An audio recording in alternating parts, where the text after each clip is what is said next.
Uma ótima noite a todos, sejam todos muito bem-vindos ao Espírito Caminho da Fé. Hoje é uma data muito importante. Hoje é 13 de maio.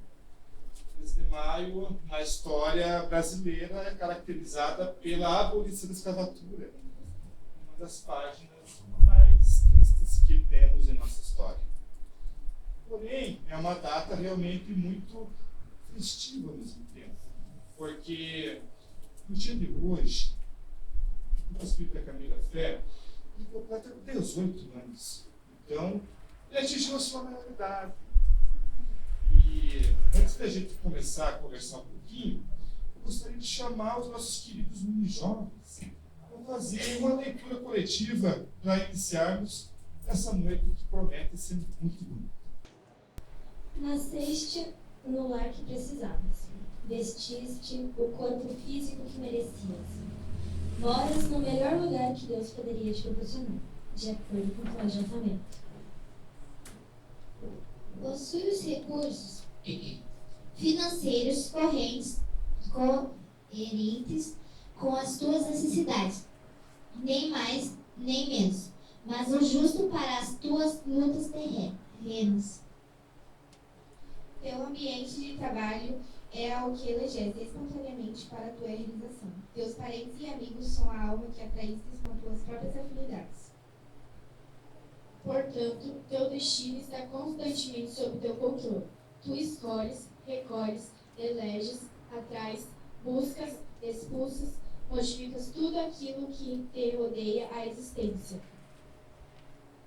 Teus pensamentos e vontades são a chave dos teus atos e atitudes, são as fontes de atração, repulsando jornada da tua vivência. Não reclames nem te faças de vítima. Antes de tudo, analisa e observa. A mudança está em tuas mãos. Reprograma tua meta, busca o bem e viverás melhor.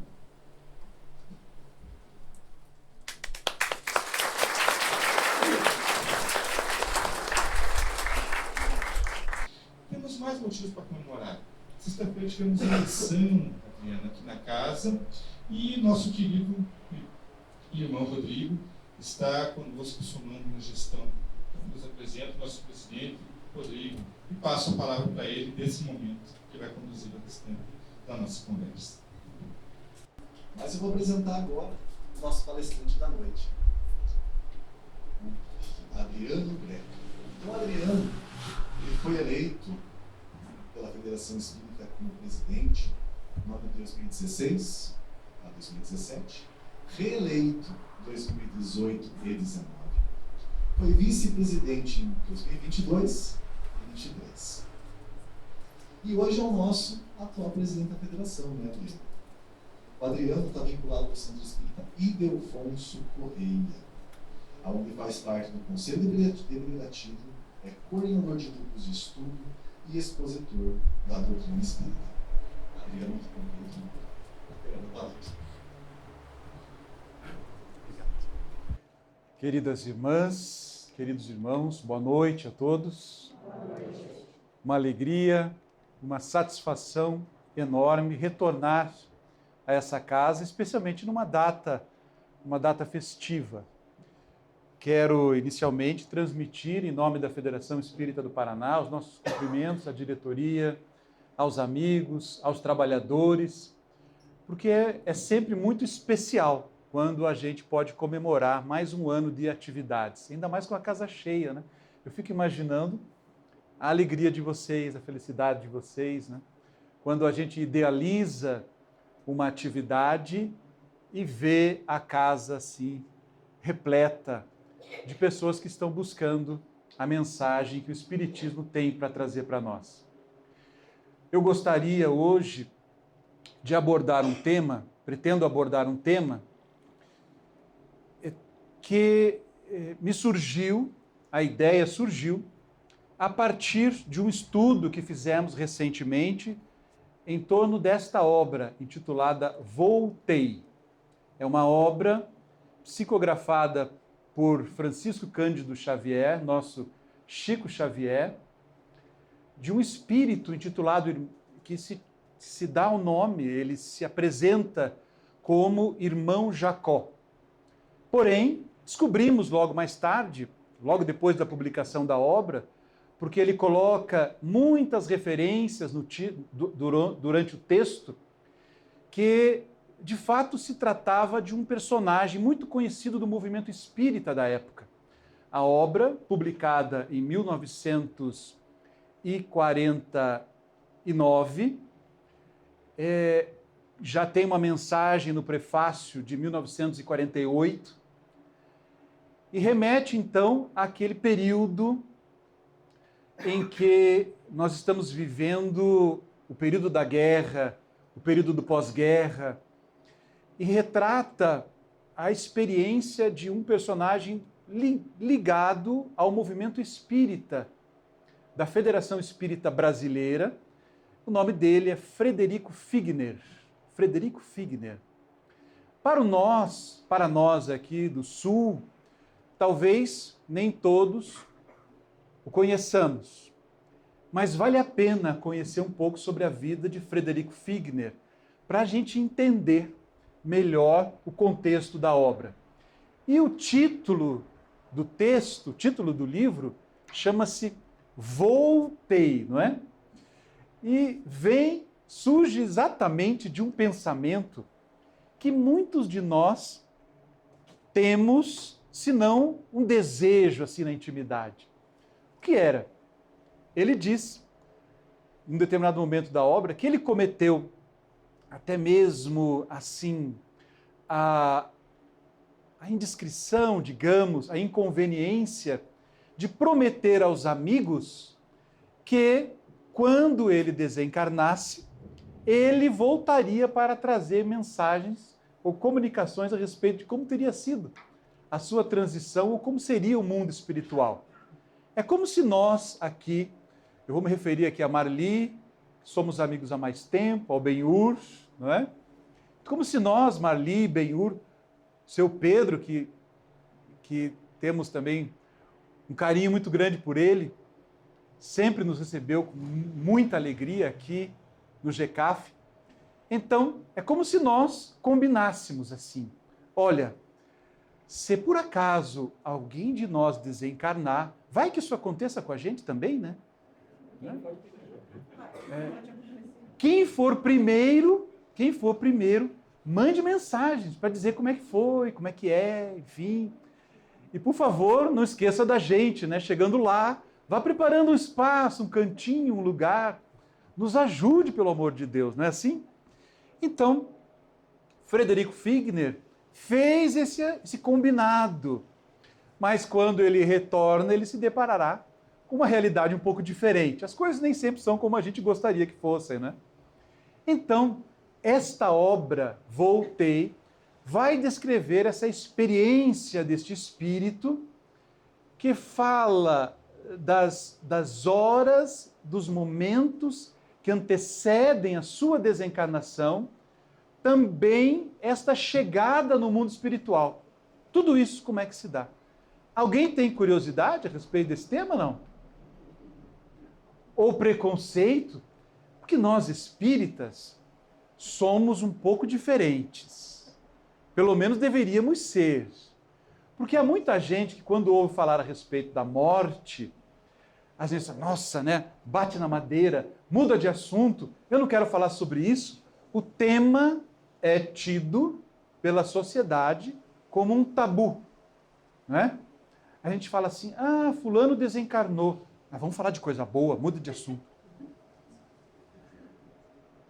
Esquecendo até mesmo de descobrirmos nas páginas do Evangelho segundo o Espiritismo, das demais obras da codificação, que em algum momento nos diz que este retorno à realidade da vida espiritual representará para muitos de nós uma bênção. Nós temos um olhar ainda carregado de uma ótica materialista. Valorizamos o aqui, o agora. Os nossos amores, aqueles que estão conosco agora e que eu posso abraçar, que eu posso tocar, que eu posso ver, mas nos esquecemos daqueles que já partiram para esta viagem de retorno a uma realidade diferente, mas que não é uma realidade ruim. Poderá ser, e deverá ser para muitos de nós, para a grande maioria de nós, um retorno ao verdadeiro lar. Há muitos autores que descrevem esse momento do desligamento do corpo, da desencarnação, assemelhando este momento com o desabrochar de uma vida nova. Então é como uma borboleta que se liberta do casulo, deixa este espaço físico, material, em que ela está preso a uma série de limites. O corpo físico nos impõe inúmeros limites. No mundo, disse Jesus à sua época, no mundo tereis aflições. Não é? O mundo nos reserva muitas dificuldades, muitas dores. É a nossa escola, é a escola da nossa alma. É aqui que a gente aprende no convívio, no lar, na sociedade. É aqui que a gente se desenvolve moralmente e intelectualmente. Mas muito mais nos é reservado. Não nos limitemos. O Espiritismo vem abrir, vem descortinar um futuro que pode ser um futuro grandioso. E que será um futuro grandioso. Aprendemos com a doutrina que a gente vem evoluindo, a gente vem crescendo, as nossas responsabilidades vão se ampliando, mas à medida em que nós vamos aprendendo a dominar a nós mesmos, as nossas próprias imperfeições, à medida em que a gente descobre que a nossa luta não é contra o outro, mas é contra nós mesmos, contra as nossas próprias dificuldades, nós vamos então crescendo, evoluindo. E não conquistaremos a felicidade plena senão às custas de muita experiência, muitas possibilidades, inclusive reencarnatórias. A vida presente nos ensina um pouco. A gente aprende. Nós temos os nossos personal trainings, não temos? Na academia. Mas temos também o personal training da nossa paciência dentro do lar, não tem? O maridão, a esposa, o amigo aqui disse o casamento, né? A gente vai no casamento aprendendo a conviver, a lidar com o outro, no relacionamento temos o corpo espiritual e temos o corpo físico. O espírito estará sempre revestido do seu corpo espiritual, do seu perispírito. É assim que ele se apresenta, é assim que ele é visto nos fenômenos chamados mediúnicos. Os espíritos se apresentam com um corpo. Este corpo que a gente vê é o perispírito. Este perispírito tem propriedades. Uma delas é a possibilidade de irradiarmos luz. Aqueles que a conquistarmos. O desafio é justamente aprendermos a fazer com que esta luz brilhe. Recordamos, por exemplo, de passagens do Evangelho, de Atos dos Apóstolos, em que Saulo, um perseguidor dos primeiros cristãos, perseguindo Ananias, vai a Damasco, mas no caminho ele sofre um incidente, né? Um fato. Ele se depara com a figura de Jesus. É uma luminosidade tão grande que vai nos falar, vai nos ensinar que à medida em que nós vamos evoluindo, vamos crescendo, essa capacidade da irradiação luminosa cresce conosco, a ponto de um dia nós podermos brilhar como brilhou Cristo. É tão forte a irradiação luminosa de Jesus que Saulo tomba da montaria, ele cai e fica cego. Nós conhecemos a história. Então, a história de Frederico Figner é também essa busca pela irradiação luminosa. E como é que ela se deu? Como que ele foi levado a ter essa curiosidade ou levado a essa busca? Frederico Figner é um personagem muito curioso, porque ele não era brasileiro. Ele nasceu na Tchecoslováquia. Assim era chamado. Depois, dividido com todas essas transições que ocorreram naquela região, chamado leste europeu, com o surgimento da República Tcheca e a Eslováquia, foi lá naquela região que ele nasce.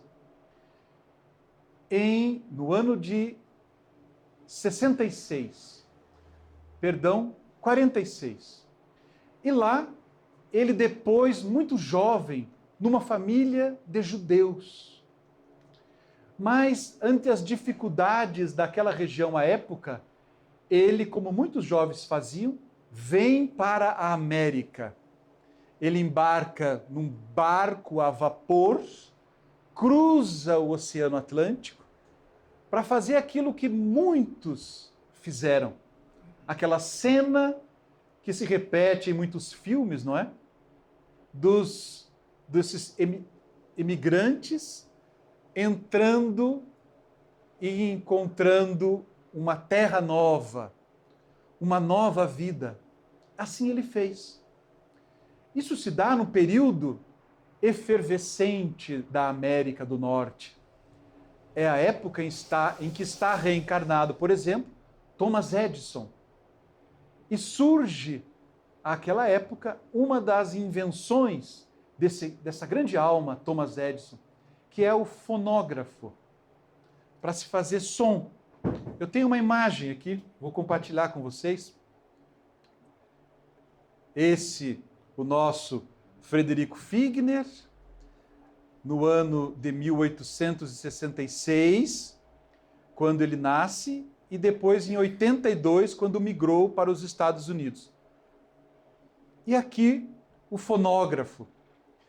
E antigamente eram discos, cilindros, como esses que vocês estão vendo, que era colocado na máquina e então você ouvia as músicas, a gravação se dava nesses discos. Frederico Figner se encantou por aquilo, era uma novidade, percebeu que podia, muito astuto que era, fazer a sua própria vida a partir daí. Porque as pessoas pagavam para gravar e ouvir a sua própria voz. Isso que hoje a gente faz no celular sem nenhuma preocupação, àquela época tornou-se algo que era moda. Então ele adquire o fonógrafo, adquire os cilindros, toda a parte que lhe permitia estas gravações e vem para o Brasil. Olha só que interessante. E ele chega em 1891 em Belém do Pará. E ele encontra uma cidade moderníssima, meus irmãos. Belém do Pará. Porque vivia o auge do ciclo da borracha. E era uma cidade das mais ricas do nosso país. Então vejamos aqui o Teatro da Paz, um projeto de urbanização inspirado na cidade de Paris. Prédios como o Mercado de São Brás, como o Palácio onde era a sede do governo, Belém do Pará possuía bondes elétricos muito antes do que várias cidades, inclusive a nossa Curitiba aqui, né? Muito antes, dada a riqueza dessa região. Esse palácio que está lá até hoje, totalmente restaurado, observem que é o mesmo, não é? A sede do governo à época e hoje a sede do governo municipal na cidade de Belém. Ele vem então e a partir de Belém ele cria aquela que seria chamada de a grande viagem. Percorre Manaus, Fortaleza, Natal, João Pessoa, Recife, Salvador, até chegar no ano seguinte, em 1892, ao Rio de Janeiro. E ali ele estabelece o seu negócio. Olha aí, ó, a importação direta, né? Tinha mantido os contatos e ele trazia com nomes variados, né? O grafofono, na sua loja. E é ele que cria, meus amigos, olha que curioso, a Casa Edison, em homenagem a Thomas Edison, criador desses aparelhos, o inventor. Ele cria um comércio que prospera, mas não só um comércio. Ele passa a gravar os grandes músicos desse período, famosos que nós conhecemos. Quase todos tiveram o seu início ou fizeram as suas gravações. Depois virá também aqueles discos de vinil conhecido, né? Conhecidos de todos nós. Mas quem não conhece a Odeon, que não ouviu falar lá no passado, né? Por favor, não me ajudem, né? Não vão dizer que estou sozinho aqui, só eu ouvi. Né? A EMI, Odeon. Então eram marcas que ele trouxe para o Brasil. Tornou-se a terceira maior gravadora do mundo e um dos maiores comerciantes do nosso Brasil, Frederico Figner, o irmão Jacó. É este homem que é o autor da obra. Ele, então, conhecerá o Espiritismo no ano de 1903, porque um presidente da Federação Espírita Brasileira, de sobrenome Saião, conhecido do movimento, ele tem uma filha que é cantora. Então, através da filha, ele que foi gravar, ele conhece Saião, gostava de conversar e de tanto ouvir falar de espiritismo, ele que nem cristão era, passa a viver experiências. Olha só que interessante. Ele resolveu um belo dia orar a Jesus. Um homem entrou na sua loja e disse que estava desempregado, que precisava de um emprego, que precisava de ajuda.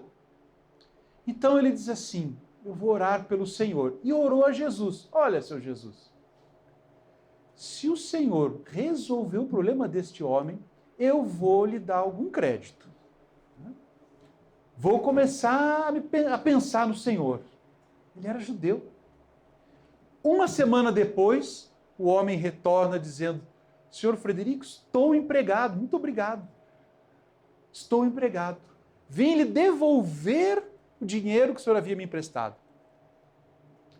Ele gostou da brincadeira, começou a fazer essas experiências, e ele então viu que por trás daquilo tudo, ele foi se interessando por um aspecto da vida dele que ele havia então deixado de lado momentaneamente.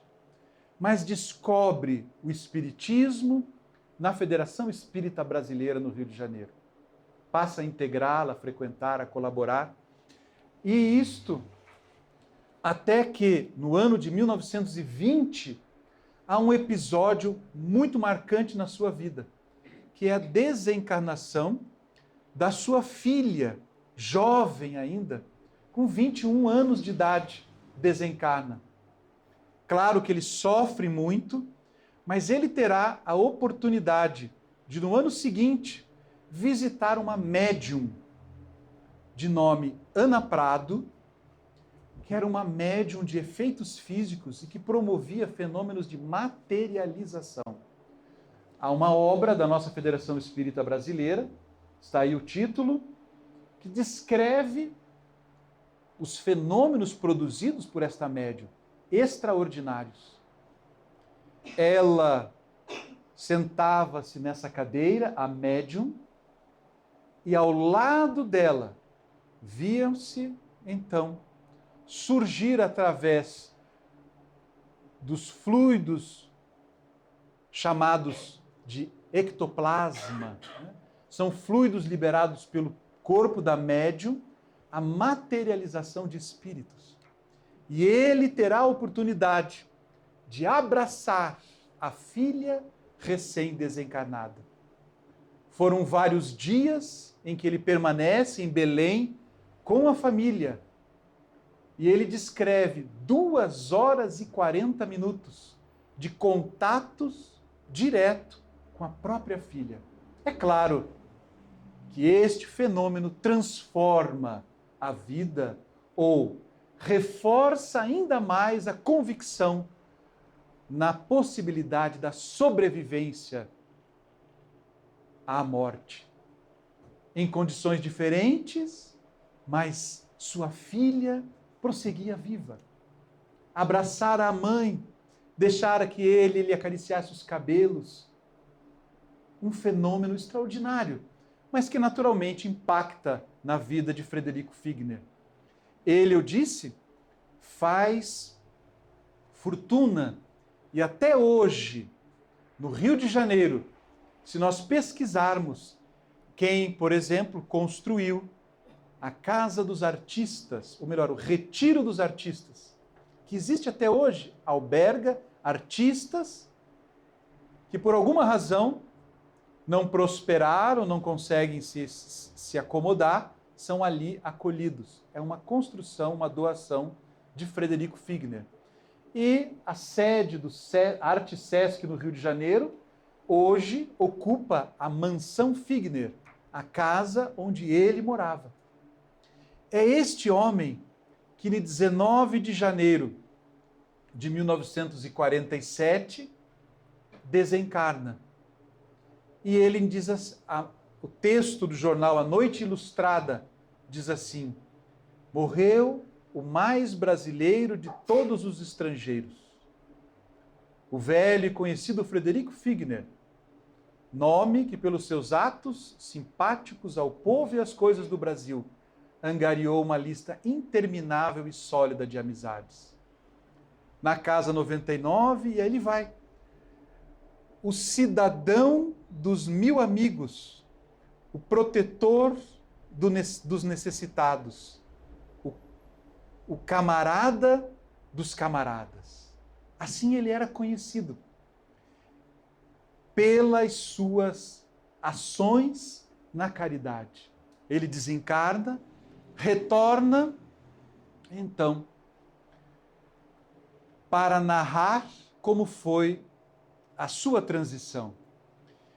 Note-se que Frederico Figner era trabalhador da Federação Espírita Brasileira, como eu disse, e chegou à vice-presidência. Há pouco tempo eu conversava com Marta Antunes, que é uma das vice-presidentes atuais da Federação Espírita Brasileira, e ela descreve que ele ocupava um cargo também, em um determinado momento, de zelador da doutrina. Zelador é quem cuida, não é? Conhecia, portanto, profundamente o Espiritismo. Zelava, é como se fosse o departamento doutrinário, ou o membro do departamento doutrinário, o diretor doutrinário da Federação Espírita Brasileira. Mas a sua experiência e a sua jornada evolutiva é curiosa, porque ele vai acompanhar todo, com lucidez, o processo da sua desencarnação, o seu velório. E ele dirá, meus irmãos, é muito curioso tudo isso, né? Eu disse aqui, né? No início ele diz assim, ó, cheguei à leviandade de prometer a mim mesmo que depois do sepulcro corresponder-me-ia regularmente com os leitores das minhas páginas doutrinárias, imaginando que era ele que mandava, né? Chegava lá e ele ia fazer, mas não é bem assim. Ele teve, nesse desprendimento, essa sensação de 2 corações que lhe batiam no peito, mas teve também a possibilidade de se encontrar com a filha. E isso foi algo que lhe deu uma satisfação muito grande. Eu não vou contar a obra toda, vou deixar para vocês aqui uma ideia geral, mas vale a pena visitarmos essa obra, lermos com atenção, para pegarmos todos os detalhes. Mas alguns destaques eu fiz. Quando ele vai ao próprio velório, ele diz assim: nem todos os pensamentos ali congregados, traduziam amor e auxílio fraternais. E diz, olha que curioso, que desejo eu experimentei de materializar-me diante de todos, rogando a esmola da oração sincera. Porque de fato, o que acontece nos velórios normalmente? A gente vai,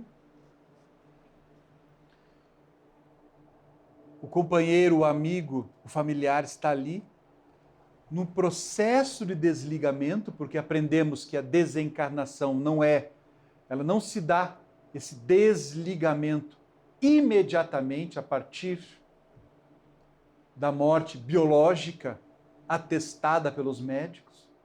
Não é um fenômeno instantâneo. Porque assim como nós nos ligamos ao corpo, molécula a molécula, célula a célula, no processo reencarnatório, no processo de desencarnação é também um processo lento de desligamento.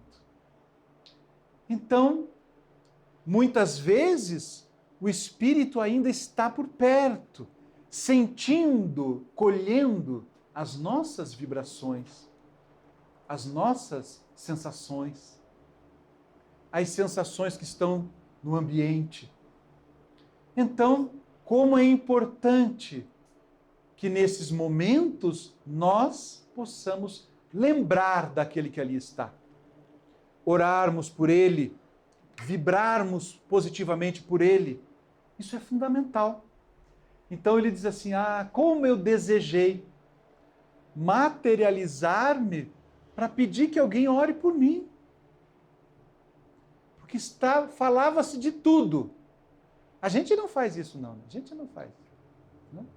Futebol, política, não. A gente vai ao velório e fica em oração para a pessoa, não é? É assim que a gente se comporta.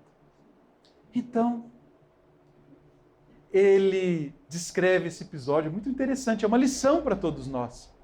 Mas há algo ainda mais marcante. A fim de que ele possa libertar-se só destes fluidos gravitantes, que eu vou explicar o que é, está na obra detalhadamente explicado.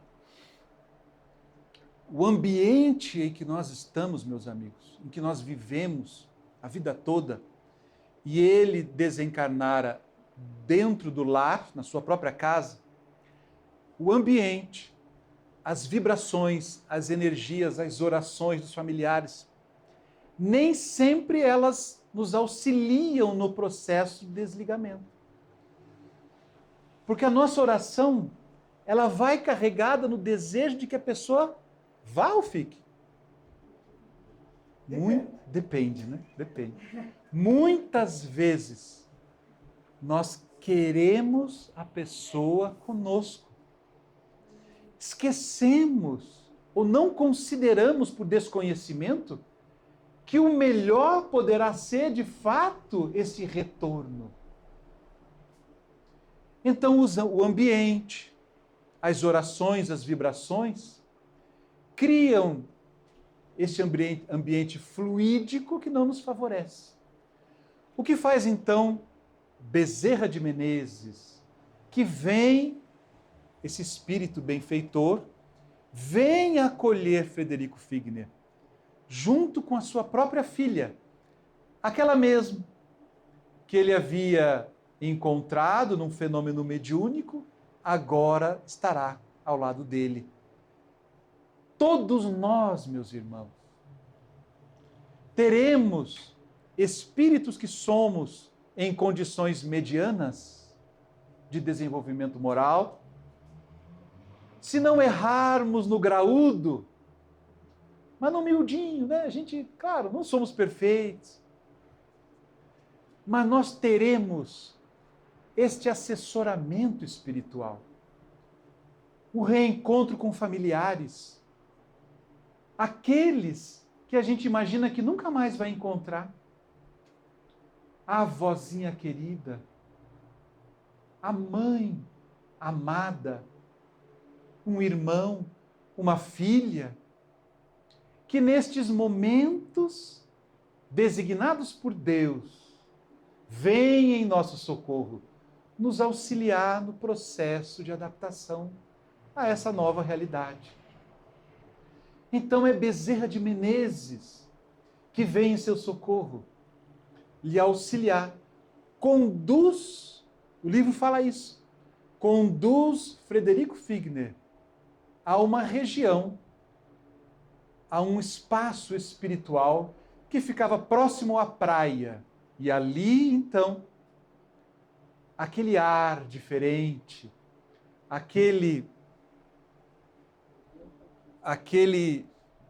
Então ele vai a uma região litorânea e ali então se estabelece o processo do desligamento final. Ele descreve também e chama assim de cordão prateado, que a gente quantas vezes já ouviu falar, né?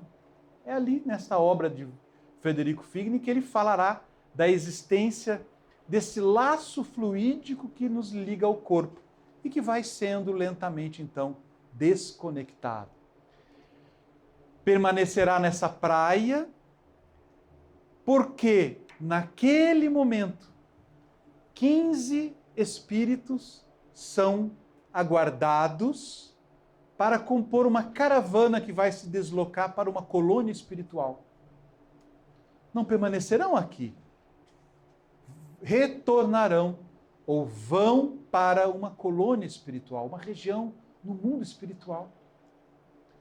Quando ele está aguardando a formação desse grupo, eis que chega uma professora da periferia da cidade do Rio de Janeiro.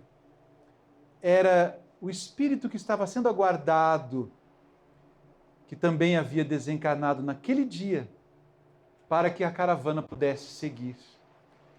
Quando Frederico Figner observa que esta professora trazia no peito uma irradiação luminosa, uma luz que brilhava no seu corpo espiritual. Ato contínuo, ele faz aquilo que talvez todos nós faríamos, principalmente ele, trabalhador do movimento espírita. Ele vai olhar para o próprio corpo para perceber que ele não tinha essa luz. O que me deixou particularmente muito entristecido, porque na condição de presidente da Federação Espírita do Paraná, eu tinha essa esperança de que a luz viesse com o cargo. Nem te conto. Você não achou que agora, presidente do centro, que a luz viesse com o cargo? Mas não, meus irmãos. O processo é outro. Eles vão empreender uma viagem de retorno a essa colônia espiritual, amparados por Bezerra, que descreverá a recepção dada a essa professora. De longe, ele percebe seres luminosos, aparentemente pássaros. Quando estes seres se aproximam, ele descobrirá, são crianças, ex-alunos, familiares de alunos, que com ela tinham aprendido que dela tinham recebido afeto, carinho, amor, atenção, toda especial.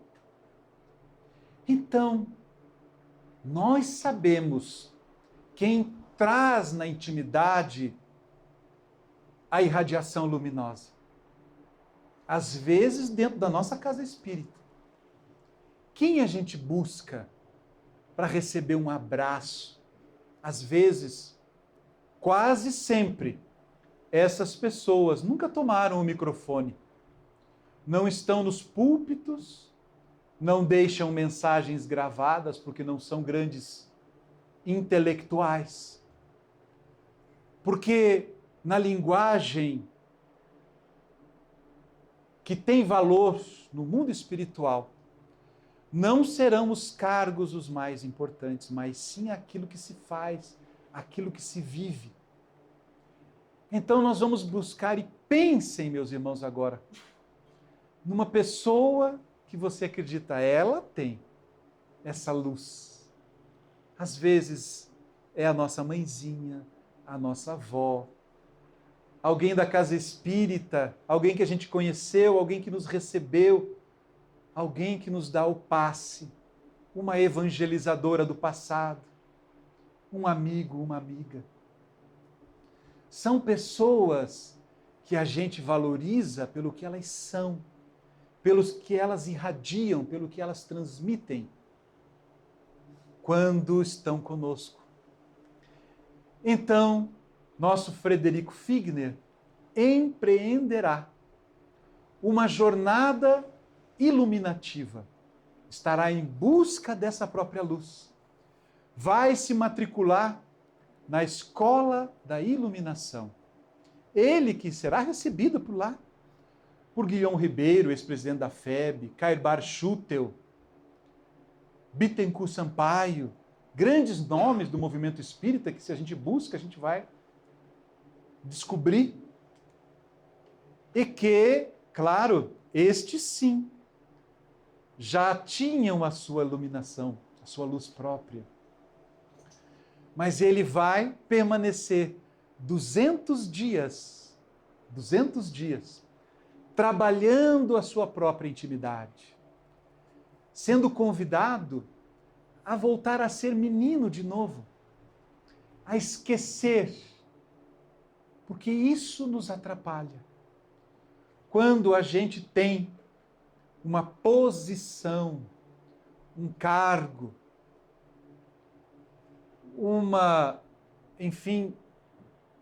um destaque na sociedade, algo que faz com que a gente julgue ser especial ou diferente. Quando, na verdade, o que tem valor, nós conhecemos pela mensagem da doutrina espírita. Fora da caridade verdadeira, não há salvação, diz o Espiritismo. E fora da caridade verdadeira, também não haverá iluminação espiritual. Ele então vai descobrir que ele precisa se despojar daquele homem poderoso que, quando chegava, era respeitado pela sua fortuna, pela sua posição na Federação Espírita, pelo seu traje, pela sua mansão. É claro que a gente respeita, mas isso representaria para ele, posteriormente, mais dificuldades. Porque ele vai, nesse período da jornada evolutiva, fazer períodos de estágio. E esse estágio se dará em grupos mediúnicos na face da Terra. Grupos mediúnicos que ele vai visitar com os instrutores. E quando ele chega lá, os espíritos se deparam com ele e diz assim: mas você nos falar, nós que te acompanhávamos, sabíamos que você falava uma coisa aqui, mas nem sempre aquilo que você falava tinha respaldo com as suas ações, no lar, na sociedade. Esse homem, que era conhecido como o cidadão dos cidadãos, o homem dos 1000 amigos, extremamente conhecido pela sua caridade. Então a gente vai vendo que ele era caridoso, mas que trazia ainda, sim, na intimidade, algumas imperfeições que precisavam ser trabalhadas. Porque, de fato, meus amigos, para um homem de posses materiais, a caridade material é muito fácil. É muito fácil. Nós agora, todos nós, estamos sendo convidados a colaborar, não é? Com os irmãos lá do Rio Grande do Sul. E não tenho dúvidas que não faltarão mantimentos, porque não nos é difícil mesmo, não é fácil. Perdão, não nos é tão difícil assim abrirmos mão de um pouco das coisas ou daquilo que temos em favor do outro. Mas sentarmos diante de alguém na tarefa do atendimento fraterno, para ouvirmos, ofertarmos o aconchego espiritual, entregarmos do nosso tempo e da nossa vigilância e oração, no preparo para que possamos ofertar as melhores energias para o outro, no passe, nos prepararmos adequadamente para ofertarmos a melhor aula de evangelização para a criança e o jovem. Emprestarmos do nosso tempo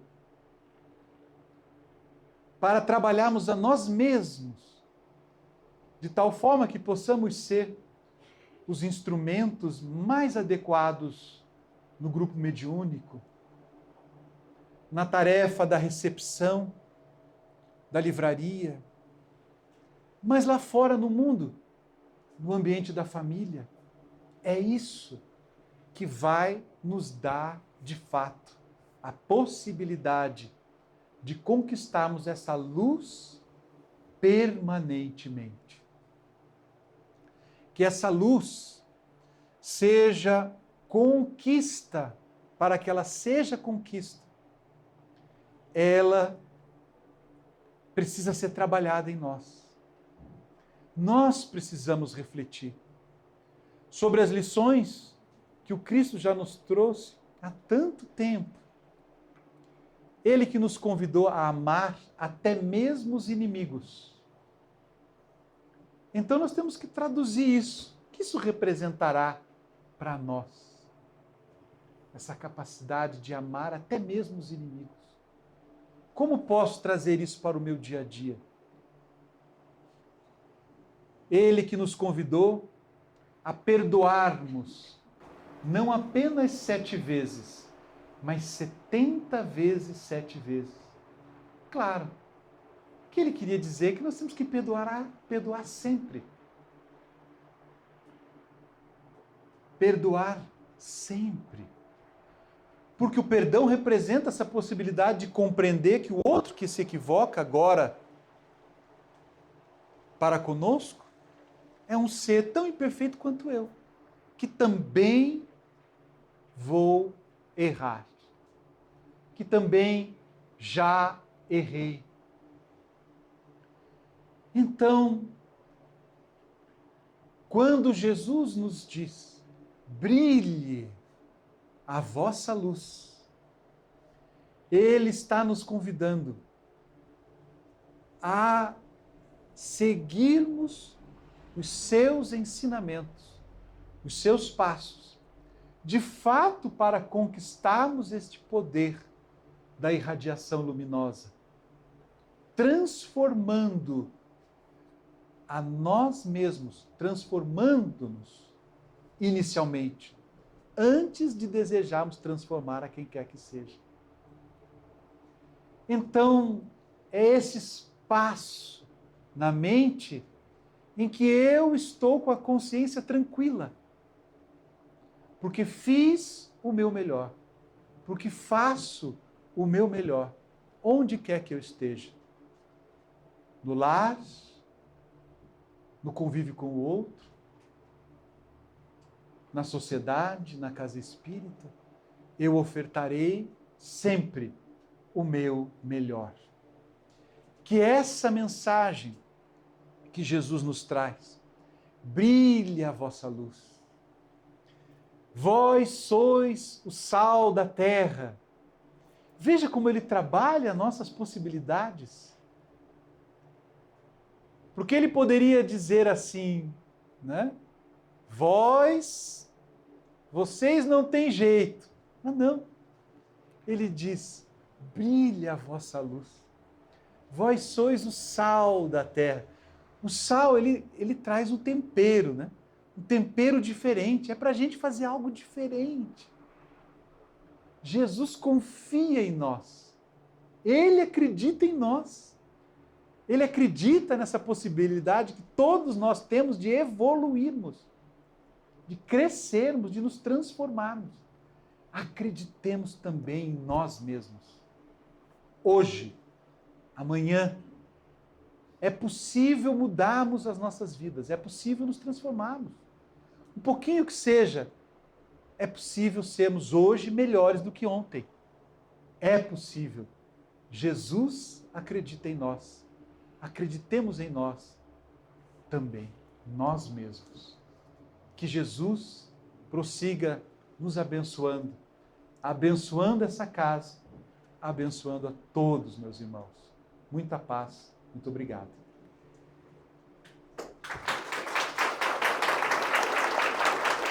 Obrigado.